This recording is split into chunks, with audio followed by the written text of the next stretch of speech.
Tricky question first అడుగుతారా sir?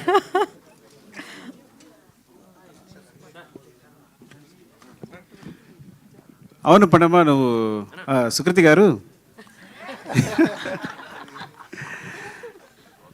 మీకు ఈ సినిమాలో ఎందుకు యాక్షన్ అనిపించింది?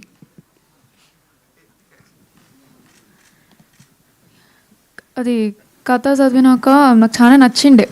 బట్ అట్ ఫస్ట్ నేను సరే నాకు వద్దు, నేను స్కూల్ మీద ఫోకస్ అవుతా అని అనుకున్నాను. నేను మళ్ళీ మా డాడ్ వచ్చిండు. ఇప్పుడు పిక్చర్లో మా డాడ్ వచ్చిండు. ఆయన నీకు చేసి నీకు మంచి ఆపర్చునిటీస్ వస్తాయి జమ్మని అన్నాడు. సర్లే చేస్తానులే అంటే నాకు మంచి ఆపర్చునిటీస్ వస్తాయి కదా, చేస్తాను నేను, డెఫినెట్గా చేస్తాను. ఎలాంటి ఆపర్చునిటీస్ వస్తాయని? మీ పేరేంటండి?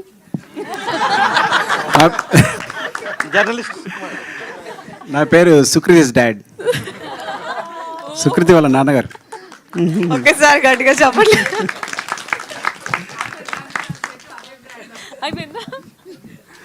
మీరు మీ అమ్మాయిని సింగర్ చేయాలనుకున్నారా, యాక్ట్రెస్ చేయాలనుకుంటున్నారా? సింగర్. ఓకే, సింగర్ చేయాలనుకుంటున్నాను. మరి ఎందుకు ఈ సినిమాలో చేయించాలనుకున్నారు? ఈ సినిమాలో తను చేయడానికి ఒప్పుకుంది కాబట్టి ఇంకా సరే అని చేయించాను.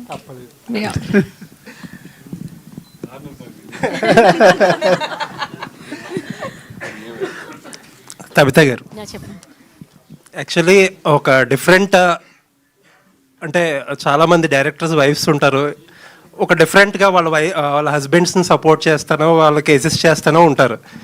మీకేంటి మోటివేషన్? మారుతి నగర్ సుబ్రహ్మణ్యం అన్న ఇప్పుడు ఇది అసలు మీ మోటివేషన్ ఏంటి?